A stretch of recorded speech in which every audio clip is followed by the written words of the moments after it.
नमस्कार खबरों के इस बुलेटिन च तुहाडा स्वागत है। मैं हाँ गीता सक्सेना। पहला पेश ने चोणवीं खबरां।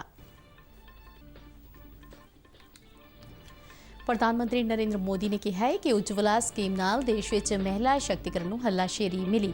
प्रधानमंत्री ने उत्तर प्रदेश के महोबा जिले विच प्रधानमंत्री उज्जवला योजना के दूजे पड़ाव का वीडियो कॉन्फ्रेंस राहीं उद्घाटन किया। अज विश्व बायोफ्यूल दिवस मौके प्रधानमंत्री ने कहा कि स्वच्छ ऊर्जा लई कई स्कीमां चलाईयां गईयां ने। प्रधानमंत्री नरेंद्र मोदी भलके भारतीय उद्योग परिसंघ CII की सालाना मीटिंग को संबोधन करेंगे। लोक सभा में संविधान की 127वीं सोध बारे बिल ते चर्चा शुरू हुई। कांग्रेस समेत होर विरोधी पार्टियां ने 50% राखवेकरण की सीमा हटाने लिए बिल लियाउण की मांग की। केंद्रीय समाजिक न्याय ते शक्तिकरण मंत्री भूपेंद्र यादव ने कहा कि सरकार का यह इरादा है कि केंद्र के सूबे दियां अपनियां वखरियां OBC सूचियां होण। भारत में बीते दिन 28,204 नवे कोरोना मामले दर्ज। बीते दिन देश के 41,511 कोरोना मरीज सेहतयाब हुए। कोरोना तो ठीक होने की दर इस समय 97.45% ते पहुंची। देशव्यापी कोविड टीकाकरण मुहिम तहत हुण तक 51 करोड़ 45 लाख तो वध टीके लगाए गए। कैनेडा सरकार ने कोरोना कारण भारत तो सीधी उड़ान ते लगाई पाबंदी 21 सितंबर तक वधाई। एयर इंडिया वालों 16 अगस्त को अमृतसर और लंडन दरमियान हफ्तावारी सीधी उड़ान सेवा मुड़ शुरू की जाएगी।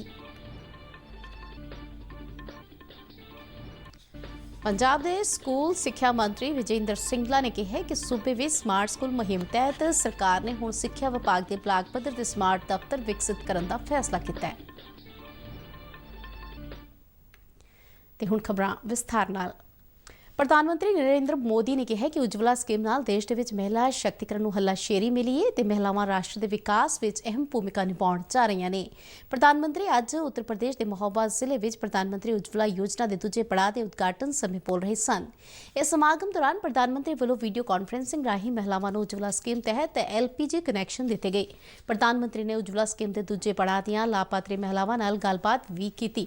अपने संबोधन में उन्होंने कहा कि इस देश दीआं महिलावां सदियां तो परेशानियां सहन करदियां आ रहीआं ने ते पखाने पीण वाले पानी ते गैस वर्गियां मुढ़लियां सहूलतां लई जद्दोजहद करदियां आ रहीआं ने। उन्होंने कहा कि देश दीआं बेटियां राष्ट्र निर्माण विच तां ही योगदान दे सकणगीआं जे उन्हां दीआं मूल समस्यावां हल कीतीआं जाण ते उन्हां दी सरकार वल्लों यह टीचा हासिल करने लई कई स्कीमां चलाईआं गईआं।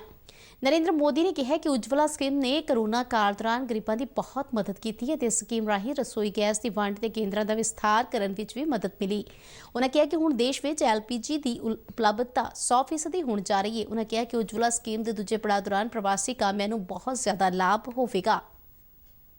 उज्जवला योजना ने देश के जितने लोगों, जितनी महिलाओं का जीवन रोशन किया है वो अभूतपूर्व है। ये योजना 2016 में उत्तर प्रदेश के बलिया से आजादी की लड़ाई के अग्रदूत मंगल पांडे जी की धरती से शुरू हुई थी। आज उज्जवला का दूसरे संस्करण भी यूपी के ही महोबा की वीर भूमि से शुरू हो रहा है। उज्जवला योजना ने बहुत बड़ा बल दिया है। योजना के पहले चरण में 8 करोड़ गरीब, दलित, वंचित, पिछड़े, आदिवासी परिवारों की बहनों को मुफ्त गैस कनेक्शन दिया गया।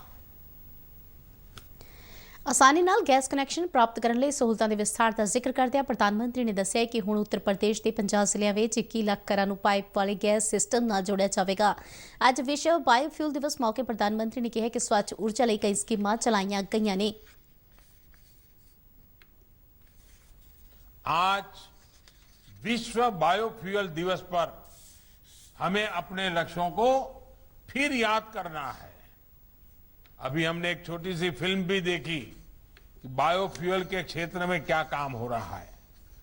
बायोफ्यूल एक स्वच्छ ईंधन मात्र नहीं है, बल्कि ये ईंधन में आत्मनिर्भरता के इंजन को, देश के विकास इंजन को, गांव के विकास इंजन को गति देने का भी एक माध्यम है। ਪ੍ਰਧਾਨ ਮੰਤਰੀ ਨਰਿੰਦਰ ਮੋਦੀ ਭਲਕੇ ਭਾਰਤੀ ਉਦਯੋਗ ਪਰਿਸੰਘ CII ਦੀ ਸਾਲਾਨਾ ਮੀਟਿੰਗ ਨੂੰ ਸੰਬੋਧਨ ਕਰਨਗੇ। ਇਸ ਵਾਰ ਇਸ ਮੀਟਿੰਗ ਦਾ ਵਿਸ਼ਾ ਇੰਡੀਆ ਐਟ 75 ਸਰਕਾਰ ਅਤੇ ਬਿਜ਼ਨਸ ਅਦਾਰੇ ਵੱਲੋਂ ਆਤਮ ਨਿਰਭਰ ਭਾਰਤ ਲਈ ਸਾਂਝੇ ਤੌਰ ਤੇ ਕਾਰਜਸ਼ੀਲ ਹੈ। CII ਦੀ ਇਹ ਸਾਲਾਨਾ ਮੀਟਿੰਗ ਭਲਕੇ ਸ਼ੁਰੂ ਹੋ ਕੇ 2 ਦਿਨ ਚੱਲੇਗੀ। ਇਸ ਮੀਟਿੰਗ ਦੇ ਵਿੱਚ ਵਿਸ਼ੇਸ਼ ਅੰਤਰਰਾਸ਼ਟਰੀ ਮਹਿਮਾਨ ਸਪੀਕਰ ਦੇ ਤੌਰ ਤੇ ਸਿੰਗਾਪੁਰ ਦੇ ਉਪ ਪ੍ਰਧਾਨ ਮੰਤਰੀ ਅਤੇ ਆਰਥਿਕ ਨੀਤੀਆਂ ਲਈ ਤਾਲਮੇਲ ਬਾਰੇ ਮੰਤਰੀ ਹੈਂਗ ਸਵੀ ਕੀਤ ਸੰਬੋਧਨ ਕਰਨਗੇ। ਇਸ ਸਮਾਗਮ ਦੇ ਵਿੱਚ ਕਈ ਮੰਤਰੀ, ਸੀਨੀਅਰ ਅਧਿਕਾਰੀ, ਸਿੱਖਿਆ ਵਿਦਵਾਨ ਅਤੇ ਭਾਰਤੀ ਉਦਯੋਗ ਜਗਤ ਦੇ ਪ੍ਰਮੁੱਖ ਨੁਮਾਇੰਦੇ ਵੀ ਹਿੱਸਾ ਲੈਣਗੇ। ਲੋਕ ਸਭਾ ਵਿੱਚ ਅੱਜ ਸੰਵਿਧਾਨ ਦੀ 127ਵੀਂ ਸੋਧ ਬਾਰੇ ਬਿੱਲ ਤੇ ਚਰਚਾ ਸ਼ੁਰੂ ਹੋਈ। ਚਰਚਾ ਵਿੱਚ ਹਿੱਸਾ ਲੈਂਦਿਆਂ ਸਦਨ ਦੇ ਵਿੱਚ ਕਾਂਗਰਸ ਪਾਰਟੀ ਦੇ ਨੇਤਾ ਅਧੀਰ ਰੰਜਨ ਚੌਧਰੀ ਨੇ ਕਿਹਾ ਕਿ ਉਹਨਾਂ ਦੀ ਪਾਰਟੀ ਹੋਰ ਪਛੜੀਆਂ ਸ਼੍ਰੇਣੀਆਂ ਲਈ ਰਾਖਵਾਂਕਰਨ ਨੀਤੀ ਦੇ ਹੱਕ ਵਿੱਚ ਹੈ ਅਤੇ ਉਹ ਇਸ ਬਿੱਲ ਦਾ ਸਮਰਥਨ ਕਰਦੇ ਨੇ। ਇਸ ਸੰਵਿਧਾਨ ਸੋਧ ਬਿੱਲ ਵਿੱਚ ਸੂਬਿਆਂ ਅਤੇ ਕੇਂਦਰ ਸ਼ਾਸਤ ਪ੍ਰਦੇਸ਼ਾਂ ਵੱਲੋਂ ਆਪਣੀ ਵੱਖਰੀ ਹੋਰ ਪਛੜੀਆਂ ਸ਼੍ਰੇਣੀਆਂ ਯਾਨੀ OBCs ਦੀ ਸੂਚੀ ਰੱਖਣ ਸੰਬੰਧੀ ਤਾਕਤ ਨੂੰ ਮੁੜ ਬਹਾਲ ਕਰਨ ਦਾ ਪ੍ਰਬੰਧ ਹੈ। ਅਧੀਰ ਰੰਜਨ ਚੌਧਰੀ ਨੇ ਮੰਗ ਕੀਤੀ ਕਿ ਸਰਕਾਰ ਦੇਸ਼ ਦੇ ਵਿੱਚ 50% ਰਾਖਵਾਂਕਰਨ ਦੀ ਹੱਦ ਨੂੰ ਖਤਮ ਕਰਨ ਵੀ ਬਿੱਲ ਲਿਆਵੇ।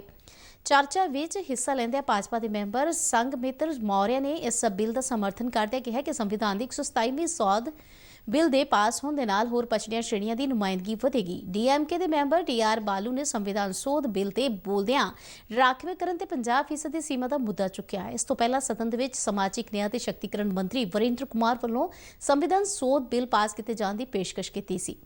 ਉਨ੍ਹਾਂ ਕੇਂਦਰ ਸਰਕਾਰ ਵੱਲੋਂ ਹੋਰ ਪਛੜੀਆਂ ਸ਼੍ਰੇਣੀਆਂ ਦੀ ਭਲਾਈ ਲਈ ਚੁੱਕੇ ਗਏ ਕਦਮਾਂ ਬਾਰੇ ਵੀ ਦੱਸਿਆ। ਕੇਂਦਰੀ ਸਮਾਜਿਕ ਨਿਆਂ ਤੇ ਸ਼ਕਤੀਕਰਨ ਮੰਤਰੀ ਭੁਪੇਂਦਰ ਯਾਦਵ ਨੇ ਕਿਹਾ ਕਿ ਸਰਕਾਰ ਦਾ ਇਹ ਇਰਾਦਾ ਹੈ ਕਿ ਕੇਂਦਰ ਦੇ ਸੂਬਿਆਂ ਦੀਆਂ ਆਪਣੀਆਂ ਵੱਖਰੀਆਂ OBC ਸੂਚੀਆਂ ਹੋਣ।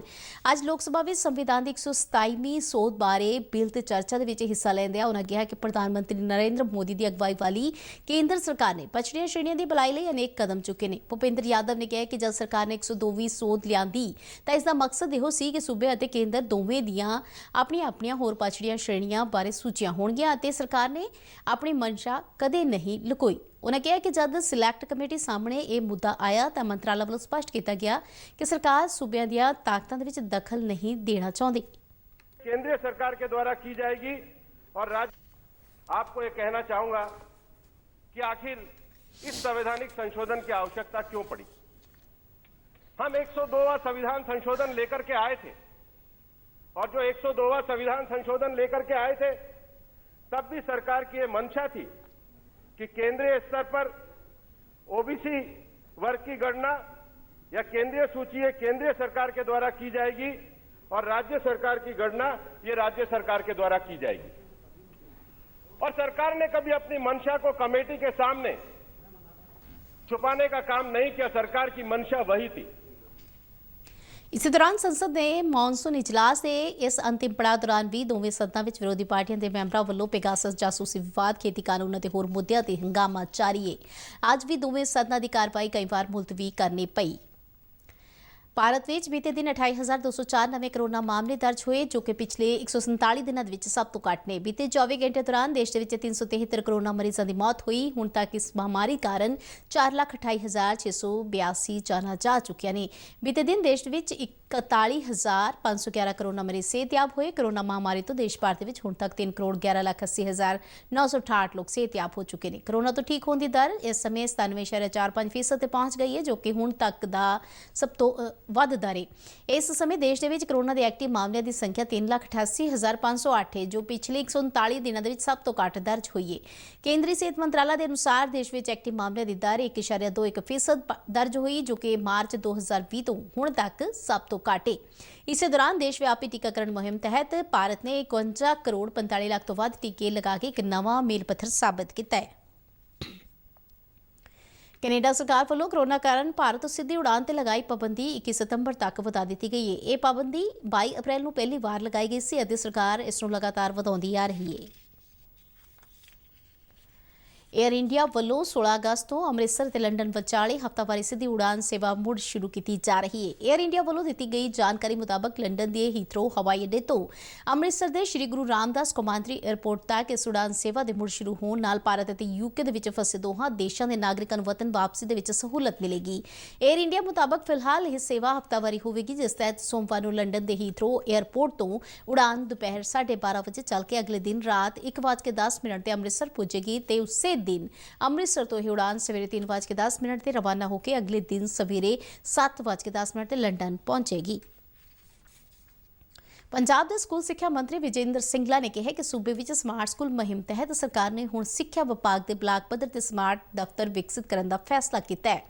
ਅੱਜ ਚੰਡੀਗੜ੍ਹ ਤੋਂ ਜਾਰੀ ਇੱਕ ਬਿਆਨ ਦੇ ਵਿੱਚ ਉਨ੍ਹਾਂ ਕਿਹਾ ਕਿ ਕੈਪਟਨ ਅਮਰਿੰਦਰ ਸਿੰਘ ਦੀ ਅਗਵਾਈ ਵਾਲੀ ਸਰਕਾਰ ਵੱਲੋਂ ਬਲਾਕ ਪ੍ਰਾਇਮਰੀ ਸਿੱਖਿਆ ਦੇ ਦਫ਼ਤਰਾਂ ਨੂੰ ਸਮਾਰਟ ਦਫ਼ਤਰਾਂ ਦੇ ਵਿੱਚ ਬਦਲਣ ਦੇ ਲਈ 1 ਕਰੋੜ 11 ਲੱਖ ਰੁਪਏ ਦੀ ਗ੍ਰਾਂਟ ਜਾਰੀ ਕੀਤੀ ਗਈ ਹੈ। ਸਿੱਖਿਆ ਮੰਤਰੀ ਨੇ ਕਿਹਾ ਕਿ ਕਰੋਨਾ ਮਹਾਮਾਰੀ ਦੇ ਔਖੇ ਸਮੇਂ ਦੌਰਾਨ ਸਿੱਖਿਆ ਵਿਭਾਗ ਦੇ ਸਾਰੇ ਹੀ ਸਰਕਾਰੀ ਆਪਸ ਵਿੱਚ ਆਨਲਾਈਨ ਮਾਧਿਅਮ ਰਾਹੀਂ ਸੰਪਰਕ ਵਿੱਚ ਸਨ ਅਤੇ ਬਲਾਕ ਪੱਧਰ ਤੇ ਸਿੱਖਿਆ ਅਧਿਕਾਰੀਆਂ ਦੇ ਦਫ਼ਤਰਾਂ ਨੂੰ ਆਧੁਨਿਕ ਬਣਾਉਣਾ ਸਮੇਂ ਦੀ ਲੋੜ ਹੈ। ਉਹਨਾਂ ਦੱਸਿਆ ਕਿ ਹੋਰਨਾਂ ਕਾਰਜਾਂ ਤੋਂ ਇਲਾਵਾ ਇਹਨਾਂ ਅਧਿਕਾਰੀਆਂ ਦੇ ਦਫ਼ਤਰਾਂ ਦੀਆਂ ਇਮਾਰਤਾਂ ਨੂੰ ਵੀ ਨਵਿਆਉਣ ਦਾ ਕੰਮ ਵੀ ਕੀਤਾ ਜਾਵੇਗਾ। ਸਿੰਗਲਾ ਨੇ ਕਿਹਾ ਕਿ ਸਮਾਰਟ ਦਫ਼ਤਰਾਂ ਰਾਹੀਂ ਬਲਾਕ ਸਿੱਖਿਆ ਅਧਿਕਾਰੀ ਅਧਿਆਪਕਾਂ ਦੀ ਪ੍ਰਗਤੀ ਦੀ ਸਮੀਖਿਆ ਤੋਂ ਇਲਾਵਾ ਵਿਦਿਆਰਥੀਆਂ ਦੀ ਤਰੱਕੀ ਦਾ ਮੁਲਾਂਕਣ ਵੀ ਕਰ ਸਕਣਗੇ। ਉਹਨਾਂ ਕਿਹਾ ਕਿ ਸੰਬੰਧਿਤ ਅਧਿਕਾਰੀਆਂ ਨੂੰ ਸਰਕਾਰ ਵੱਲੋਂ ਜਾਰੀ ਕੀਤੀ ਗਈ ਗ੍ਰਾਂਟ ਨੂੰ ਪਾਰਦਰਸ਼ੀ ਢੰਗ ਨਾਲ ਇਸਤੇਮਾਲ ਕਰਨ ਦੇ ਨਿਰਦੇਸ਼ ਜਾਰੀ ਕੀਤੇ ਗਏ ਨੇ। ਸਿੱਖਿਆ ਮੰਤਰੀ ਨੇ ਕਿਹਾ ਕਿ ਸੂਬੇ ਵਿੱਚ ਕਾਂਗਰਸ ਸਰਕਾਰ ਦੀ ਸਕੂਲ ਸਿੱਖਿਆ ਦੇ ਹਰ ਪੱਧਰ ਤੇ ਸਖਤ ਮਿਹਨਤ ਅਤੇ ਸਥਿਰ ਯਤਨਾਂ ਦੇ ਪੱਖੀ ਨਤੀਜੇ ਆਏ ਨੇ ਅਤੇ ਨਤੀਜਿਆਂ ਦੇ ਵਿੱਚ ਸੁਧਾਰ ਅਤੇ ਦਾਖਲਿਆਂ ਦੇ ਵਿੱਚ ਵਾਧੇ ਤੋਂ ਇਲਾਵਾ ਪੰਜਾਬ ਸਕੂਲ ਸਿੱਖਿਆ ਵਿੱਚ ਦੇਸ਼ ਦੇ ਲੀਡਰ ਵਜੋਂ ਉੱਭਰਿਆ ਹੈ। ਮੋਹਾਲੀ ਜ਼ਿਲ੍ਹੇ ਦੇ ਜ਼ੀਰਕਪੁਰ ਹੇਠ ਪੈਂਦੇ ਬਲਟਾਣਾ ਕਸਬੇ ਦੇ ਕਈ ਖੇਤਰਾਂ ਦੇ ਵਿੱਚ ਦੂਸ਼ਿਤ ਪਾਣੀ ਕਾਰਨ ਲੋਕਾਂ ਨੂੰ ਦਸਤ ਅਤੇ ਉਲਟੀਆਂ ਦੀ ਗੰਭੀਰ ਬਿਮਾਰੀ ਦਾ ਸਾਹਮਣਾ ਕਰਨਾ ਪੈ ਰਿਹਾ ਹੈ। ਦੱਸਿਆ ਜਾ ਰਿਹਾ ਹੈ ਕਿ ਇਸ ਇਲਾਕੇ ਵਿੱਚ ਪੈਂਦੇ ਸਿਮਰਨ ਅਪਾਰਟਮੈਂਟ ਵਿਖੇ ਪੀਣ ਵਾਲੇ ਪਾਣੀ ਦੇ ਸੀਵਰੇਜ ਦੇ ਪਾਣੀ ਨਾਲ ਮਿਕਸ ਹੋਣ ਕਰਕੇ ਕੋਈ 190 ਲੋਕ ਉਲਟੀਆਂ ਤੇ ਦਸਤ ਨਾਲ ਪੀੜਿਤ ਪਾਏ ਗਏ। ਬੀਤੇ ਦਿਨ ਇਸ ਬਿਮਾਰੀ ਕਾਰਨ ਇੱਕ 3 ਸਾਲਾ ਬੱਚੇ ਦੀ ਮੌਤ ਹੋ ਗਈ। ਪ੍ਰਸਾਰ ਭਾਰਤੀ ਦੇ ਮੋਹਾਲੀ ਸਥਿਤ ਨੁਮਾਇੰਦੇ ਨੇ ਜ਼ਿਲ੍ਹੇ ਦੀ civil surgeon doctor Adarshpal Kaur ਨਾਲ ਗੱਲਬਾਤ ਦੌਰਾਨ ਦੱਸਿਆ ਹੈ ਕਿ ਟਕੋਲੀ ਹਸਪਤਾਲ ਤੋਂ ਇੱਕ ਗੰਭੀਰ ਮਰੀਜ਼ ਨੂੰ ਚੰਡੀਗੜ੍ਹ ਦੇ 32 ਸੈਕਟਰ ਸਥਿਤ ਸਰਕਾਰੀ ਹਸਪਤਾਲ ਵਿੱਚ ਰੈਫਰ ਕੀਤਾ ਗਿਆ ਹੈ, ਜਿਸ ਦੀ ਹਾਲਤ ਕਾਫੀ ਗੰਭੀਰ ਹੈ। ਸਿਵਲ ਸਰਜਨ ਨੇ ਦੱਸਿਆ ਹੈ ਕਿ ਇਸ ਸਮੇਂ ਸਥਿਤੀ ਕੰਟਰੋਲ ਹੇਠ ਹੈ ਤੇ ਮੈਡੀਕਲ ਟੀਮਾਂ ਇਲਾਕੇ ਦਾ ਦੌਰਾ ਕਰ ਰਹੀਆਂ ਨੇ ਤੇ ਪੀੜਤ ਲੋਕਾਂ ਨੂੰ ਦਵਾਈਆਂ ਅਤੇ ORS ਸਮੇਤ ਮੈਡੀਕਲ ਸਹਾਇਤਾ ਉਪਲਬਧ ਕਰਵਾਈ ਜਾ ਰਹੀ ਹੈ। ਪ੍ਰਭਾਵਿਤ ਇਲਾਕੇ ਦੇ ਵਿੱਚ ਸਟੂਲ ਟੈਸਟ ਵੀ ਕੀਤੇ ਜਾ ਰਹੇ ਨੇ। ਉਹਨਾਂ ਇਹ ਵੀ ਦੱਸਿਆ ਕਿ ਲੋਕਾਂ ਦੀ ਮਦਦ ਲਈ 104 ਹੈਲਪਲਾਈਨ ਨੰਬਰ 24 ਘੰਟੇ ਕੰਮ ਕਰ ਰਿਹਾ ਹੈ। ਪ੍ਰਭਾਵਿਤ ਇਲਾਕਿਆਂ ਦੇ ਵਿੱਚ ਮੈਡੀਕਲ ਕੈਂਪ ਵੀ ਲਗਾਏ ਜਾ ਰਹੇ ਨੇ। Doctor Adarshpal Kaur civil surgeon Mohali ਆਪ ਨੂੰ ਇਹ ਦੱਸਦੀ ਹੈ ਕਿ ਬਲਟਾਣਾ ਏਕਤਾ ਵਿਹਾਰ ਵਿਖੇ ਡਾਇਰੀਆ ਦੀ ਆਊਟਬ੍ਰੇਕ ਬਾਰੇ ਸਾਨੂੰ ਪਤਾ ਲੱਗਿਆ ਸੀ, ਜਿਸ ਵਿੱਚੋਂ ਸਭ ਤੋਂ ਪਹਿਲਾ ਕੇਸ ਜੋ ਕਿ ਮ੍ਰਿਤਕ ਬੱਚਾ ਹੀ 3 ਸਾਲ ਦਾ ਪੰਚਕੂਲਾ ਸਿਵਲ ਹਸਪਤਾਲ ਵਿਖੇ ਪਹੁੰਚਿਆ ਸੀ। ਉਸ ਤੋਂ ਬਾਅਦ ਸਾਡੀਆਂ ਟੀਮਾਂ ਉੱਥੇ ਸਰਵੇ ਕਰਨ ਗਈਆਂ ਤੇ ਪਾਇਆ ਗਿਆ ਕਿ ਉਸ ਲੋਕੈਲਿਟੀ ਵਿੱਚ ਬਹੁਤ ਸਾਰੇ ਕੇਸਸ ਸਾਹਮਣੇ ਆ ਰਹੇ ਆ, ਜਿਨ੍ਹਾਂ ਦਾ ਉੱਥੇ ਹੀ ਮੈਡੀਕਲ ਕੈਂਪ ਲਾ ਕੇ ਇਲਾਜ ਸ਼ੁਰੂ ਕੀਤਾ ਗਿਆ ਅਤੇ ਸੀਰੀਅਸ ਕੇਸਸ ਨੂੰ ਹਸਪਤਾਲ ਵਿੱਚ ਰੈਫਰ ਕੀਤਾ ਗਿਆ, ਜਿਨ੍ਹਾਂ ਵਿੱਚੋਂ ਇੱਕ ਨੂੰ ਗਵਰਨਮੈਂਟ ਮੈਡੀਕਲ ਕਾਲਜ ਤੇ ਹਸਪਤਾਲ 32 ਸੈਕਟਰ ਰੈਫਰ ਕੀਤਾ ਗਿਆ ਹੈ। ਬਾਕੀਆਂ ਦਾ ਇਲਾਜ ਢਕੌਲੀ ਵਿਖੇ ਚੱਲ ਰਿਹਾ ਹੈ ਤੇ ਜਾਂ ਫਿਰ ਘਰ ਦੇ ਤੌਰ ਤੇ ਦਵਾਈਆਂ ਨਾਲ ਚੱਲ ਰਿਹਾ। ORS ਵੰਡੇ ਗਏ, ਡਿਸਟ੍ਰਿਕਟ ਐਡਮਿਨਿਸਟ੍ਰੇਸ਼ਨ ਹਰਕਤ ਵਿੱਚ ਆ ਗਈ ਹੋਈ ਹੈ ਤੇ ਉੱਥੇ ਪਾਣੀ ਦੀ ਸਪਲਾਈ ਨੂੰ ਕੱਟ ਆਫ ਕਰ ਦਿੱਤਾ ਗਿਆ। ਬਾਕੀ ਸੈਂਪਲਸ ਇਲਾਕੇ ਦੇ ਲੋਕਾਂ ਨੇ ਸ਼ਿਕਾਇਤ ਕੀਤੀ ਕਿ ਮੁਰੰਮਤ ਦੇ ਕੰਮ ਦੌਰਾਨ ਪੀਣ ਵਾਲੇ ਪਾਣੀ ਵਿੱਚ ਸੀਵਰੇਜ ਦਾ ਪਾਣੀ ਮਿਕਸ ਹੋਇਆ, ਜਿਸ ਕਰਕੇ ਲੋਕਾਂ ਨੂੰ ਦਸਤ ਅਤੇ ਉਲਟੀਆਂ ਦੀ ਬਿਮਾਰੀ ਦਾ ਸਾਹਮਣਾ ਕਰਨਾ ਪੈ ਰਿਹਾ ਹੈ।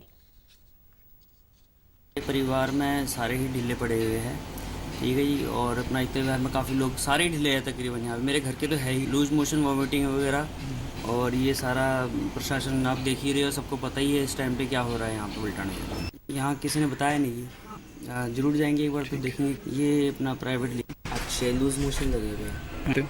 अक्षय मैं काम करता हूँ ज्वेलरी का, लूज मोशन लगे हुए थे बस। अब लूज मोशन है बस, बुखार थोड़ा। हाँ सब है। ਭਾਰਤੀ ਫੌਜ ਦੁਸ਼ਮਣਾਂ ਤੋਂ ਦੇਸ਼ ਦੀ ਰਾਖੀ ਕਰਨ ਲਈ ਹਮੇਸ਼ਾ ਹੀ ਤਤਪਰ ਰਹਿੰਦੀ ਹੈ ਤੇ ਸਾਡੇ ਬਹਾਦਰ ਸੈਨਿਕਾਂ ਨੇ ਵੱਖ-ਵੱਖ ਲੜਾਈਆਂ ਵਿੱਚ ਆਪਣੀ ਬਹਾਦਰੀ ਦਾ ਲੋਹਾ ਮਨਵਾਇਆ ਤੇ ਦੁਸ਼ਮਣ ਨੂੰ ਮੂੰਹ ਤੋੜਵਾਂ ਜਵਾਬ ਦਿੱਤਾ ਹੈ। ਬਹਾਦਰ ਸੈਨਿਕਾਂ ਨੂੰ ਇਸ ਵਿਲੱਖਣ ਕਾਰਗੁਜ਼ਾਰੀ ਲਈ ਸਨਮਾਨਿਤ ਕਰਨ ਲਈ ਅੱਜ ਫਰੀਦਕੋਟ ਵਿਖੇ ਇੱਕ ਸਨਮਾਨ ਸਮਾਰੋਹ ਦਾ ਆਯੋਜਨ ਕੀਤਾ ਗਿਆ। NCC ਗਰੁੱਪ ਹੈੱਡਕੁਆਰਟਰ ਲੁਧਿਆਣਾ ਤੋਂ ਬ੍ਰਿਗੇਡੀਅਰ JS ਕੁਮਨ ਨੇ ਇਸ ਸਮਾਗਮ ਵਿੱਚ ਮੁੱਖ ਮਹਿਮਾਨ ਵਜੋਂ ਸ਼ਿਰਕਤ ਕੀਤੀ। ਸਮਾਗਮ ਦੌਰਾਨ 13 Punjab battalion NCC Firozpur cantt ਵੱਲੋਂ ਭਾਰਤੀ ਫੌਜ ਦੇ ਜਵਾਨਾਂ ਤੇ ਅਧਿਕਾਰੀਆਂ ਦੇ ਪਰਿਵਾਰਕ ਮੈਂਬਰਾਂ ਨੂੰ ਸਨਮਾਨਿਤ ਕੀਤਾ ਗਿਆ। ਇਨ੍ਹਾਂ ਵਿੱਚ ਸੂਬੇਦਾਰ ਜੋਗਿੰਦਰ ਸਿੰਘ ਦੀ ਬੇਟੀ ਕੁਲਵੰਤ ਕੌਰ, ਲਾਂਸ ਨਾਇਕ ਭਾਗ ਸਿੰਘ ਦੀ ਪਤਨੀ ਗੁਰਦੇਵ ਕੌਰ, ਲਾਂਸ ਨਾਇਕ ਨੈਬ ਸਿੰਘ ਦੀ ਨੂੰਹ ਰਣਜੀਤ ਕੌਰ, ਸ਼ਹੀਦ ਦਰਸ਼ਨ ਸਿੰਘ ਬਰਾੜ ਦੀ ਧਰਮਪਤਨੀ ਜਰਨੈਲ ਕੌਰ ਸਮੇਤ ਸੈਨਿਕਾਂ ਦੇ ਹੋਰ ਪਰਿਵਾਰਕ ਮੈਂਬਰਾਂ ਨੂੰ ਵੀ ਸਨਮਾਨਿਤ ਕੀਤਾ ਗਿਆ। ਸਮਾਗਮ ਦੌਰਾਨ ਦੇਸ਼ ਭਗਤੀ ਦੇ ਗੀਤ ਅਤੇ ਪ੍ਰੋਗਰਾਮ ਪੇਸ਼ ਕੀਤੇ ਗਏ। ਅੰਮ੍ਰਿਤਸਰ ਪਠਾਨਕੋਟ ਮੁੱਖ ਮਾਰਗ ਤੇ ਵਾਪਰੇ ਇੱਕ ਭਿਆਨਕ ਸੜਕ ਹਾਦਸੇ ਦੇ ਵਿੱਚ ਇੱਕ ਪਤਨੀ ਦੀ ਮੌਤ ਹੋ ਗਈ ਹੈ, ਜਦਕਿ 2 ਸਕੂਲੀ ਬੱਚੇ ਜ਼ਖਮੀ ਦੱਸੇ ਜਾ ਰਹੇ ਨੇ। ਅੱਜ ਸਵੇਰੇ ਕੋਈ 8 ਵਜੇ ਇੱਕ ਤੇਜ਼ ਰਫ਼ਤਾਰ ਸਕੂਲ ਬੱਸ ਬੇਕਾਬੂ ਹੋ ਕੇ ਡਿਵਾਈਡਰ ਪਾਰ ਕਰਦਿਆਂ ਅੰਮ੍ਰਿਤਸਰ ਵਾਲੇ ਪਾਸਿਓਂ ਆ ਰਹੀ ਇੱਕ ਕਾਰ ਦੇ ਵਿੱਚ ਜਾ ਵੱਜੀ। ਇਹ ਕਾਰ ਹਾਦਸੇ ਮਗਰੋਂ ਅੱਗੇ ਖੜੀ ਇੱਕ ਟਿੱਪਰ ਨਾਲ ਜਾ ਟਕਰਾਈ। ਇਸ ਟੱਕਰ ਦੇ ਵਿੱਚ ਕਾਰ ਚਲਾ ਰਹੇ ਜੰਮੂ ਨਿਵਾਸੀ ਨਰਿੰਦਰਪਾਲ ਸਿੰਘ ਦੀ ਮੌਕੇ ਤੇ ਮੌਤ ਹੋ ਗਈ, ਜਦਕਿ ਉਸ ਦੀ ਪਤਨੀ ਗੁਰਪ੍ਰੀਤ ਕੌਰ ਤੇ 2 ਬੱਚਿਆਂ ਨੂੰ ਹਸਪਤਾਲ ਲਿਜਾਇਆ ਗਿਆ, ਜਿੱਥੇ ਗੁਰਪ੍ਰੀਤ ਕੌਰ ਨੇ ਦਮ ਤੋੜ ਦਿੱਤਾ। ਕਾਰ ਦੇ ਵਿੱਚ ਸਵਾਰ ਲੋਕਾਂ ਤੋਂ ਇਲਾਵਾ ਸਕੂਲ ਦੀ ਬੱਸ ਵਿੱਚ ਸਵਾਰ 2 ਬੱਚੇ ਵੀ ਜ਼ਖਮੀ ਹੋਏ ਨੇ। ਦੱਸਿਆ ਜਾ ਰਿਹਾ ਹੈ ਕਿ ਨਰਿੰਦਰਪਾਲ ਸਿੰਘ ਆਪਣੇ ਪਰਿਵਾਰ ਸਮੇਤ ਕਾਰ ਦੇ ਵਿੱਚ ਹਰਮਿੰਦਰ ਸਾਹਿਬ ਦੇ ਦਰਸ਼ਨ ਕਰਨ ਉਪਰੰਤ ਜੰਮੂ ਵਾਪਸ ਜਾ ਰਿਹਾ ਸੀ, ਜਦ ਇਹ ਮੰਦਭਾਗਾ ਹਾਦਸਾ ਵਾਪਰ ਗਿਆ। ਹਾਦਸੇ ਮਗਰੋਂ ਸਕੂਲ ਬੱਸ ਦਾ ਡਰਾਈਵਰ ਮੌਕੇ ਤੋਂ ਫਰਾਰ ਹੋ ਗਿਆ। ਪੁਲਿਸ ਉਸ ਦੀ ਭਾਲ ਕਰ ਰਹੀ ਹੈ। ਇਸ ਦੇ ਨਾਲ ਹੀ ਖਬਰਾਂ ਦਾ ਇਹ ਬੁਲੇਟਿਨ ਖਤਮ ਹੁੰਦਾ ਹੈ। ਇਜਾਜ਼ਤ ਦਿਓ। ਨਮਸਕਾਰ।